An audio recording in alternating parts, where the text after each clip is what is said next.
told her she wasn't the baby anymore. Their sibling Anna had been born. Lenora was totally surprised and doesn't remember anything else about her sister until she was older and they played together. Lenora does remember a few years after that writing a letter to Jesus asking him to bring them another baby. She still has a letter dated March 5th, 1923, in which she wrote, "Dear Jesus, I would like awful well to have a little sister or brother. I think our mother and father would like a child too. If you have anyone to spare, please give me one. Let us have one very soon, please, will you? Love, Lenora." Some of the memories she has had of childhood is playing store with the neighbor girls. They turned the Bruder house into a playhouse, complete with curtains, pictures on the wall, and peach crate cupboards. They also colored a lot, played with paper dolls, and read books. Lenora and her siblings all attended Country School Fremont number 32.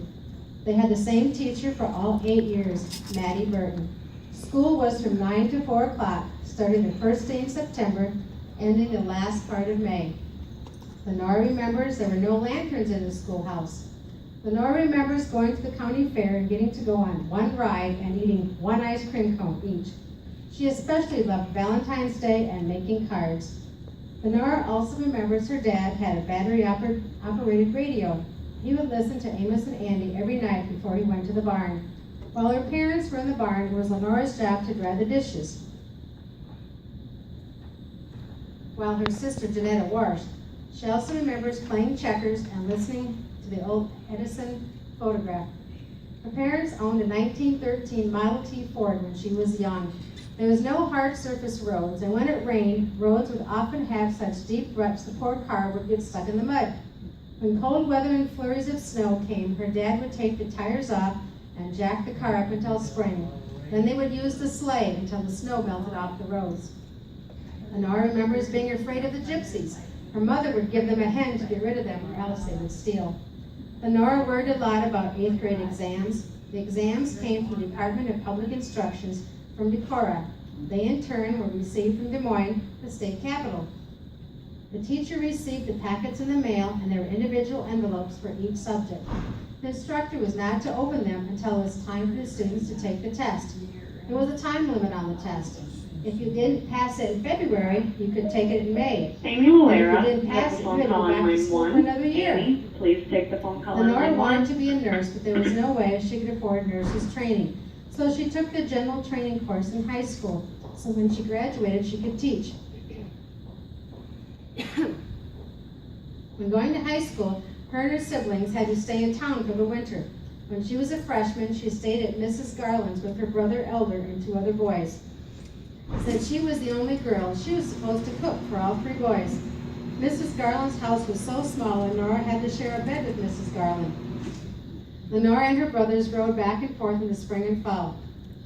They paid a gentleman who had a car and a small amount for a ride. I'm talking too much.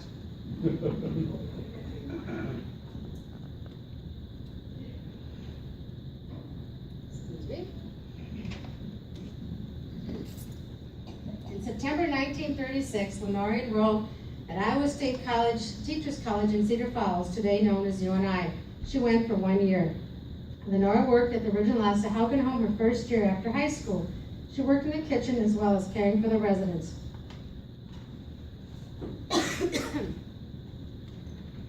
They were expected to be able to do whatever they were asked to do. She remembers rolling hundreds of meatballs that were processed for future use. After 1 year, a teaching position came open. She taught rural school for 5 years. She expected her students to work hard, and she insisted on discipline. Lenora met Carl Leistikow at a picnic in La Crosse. In her diary, Lenora wrote, January 30th, 1938. Carl asked me to marry him. February 6th, I told him I would marry him. Notice she waited a little while there. February 11th, Carl rented our first farm. June 1st, my wedding day. My wedding dress cost $21. Carl looked so handsome. They drove to the Black Hills for their honeymoon. Lenora drove for only a short time, yet managed to hit a rock. Her husband didn't let her drive after that. Carl and Lenora had 4 children, James Carlton, Linda Kay, Lauren Earl, and Rachel Ida. They also are grandparents to 10 and great-grandparents to 22. Lenora helped her husband on the farm and raised the children.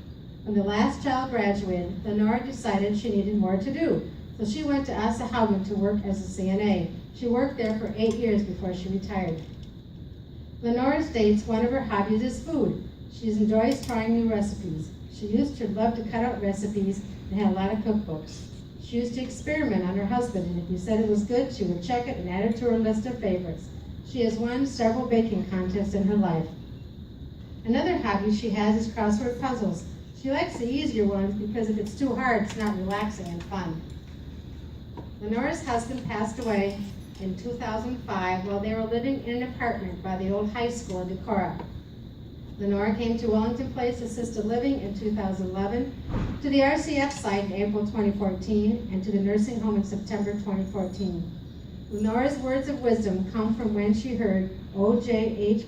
Price, who was a pastor and president of Luther, say, "If you are worried about something, put it in God's hands and forget it." Lenora has tried to live by this saying and to have a happy attitude about life. She feels your mind affects your health and you need to have a positive attitude to be healthy. She also stated you should not judge people when you meet them. It is not up to you to judge people, and we don't know what they may have gone through. She stated you should think the best about people. Does anyone have any special memories about Lenora they'd like to share? I lived on the same street that she was in, the apartment on the east side apartment on that street. She used to see me walk my dog back and forth. She invited me in for coffee once. Wow, that was nice. I used to be a neighbor of Lenora's. Anybody else have something they'd like to share? Yes. Lenora was my teacher when I graduated from grade school. Oh, And then I never saw her again for 75 years. wow. And then we got in touch with each other again. Awesome. So Wow. that was great. Yes. She was always a good person. Yep. Anybody else have anything they'd like to say? She's a wonderful aunt. Wonderful aunt. Did you know she wrote her own book? Right here. And I got to read it when I was getting ready for this program, and it's really neat. Really neat. Very interesting. Been through a lot. Saw a hand back here too. Somebody else have something? Yes. Well, I like to keep my distance from Lenora. Uh-oh. She's, like you said earlier, she's a disciplinarian. Yes. She'd always twist my ear in case if she thought I was misbehaving. Oh, you twisted your ear. But it was always her son, Lauren, that was getting us into trouble. Of course, he's not here to say anything about that, is he? Another thing, in the old days, the families got together for cards and stuff in the evenings, like her families and my folks and they play cards and we play kick the can or something like that. Also, in that book that you just got done reading, there's a little article in there. My dad and Carl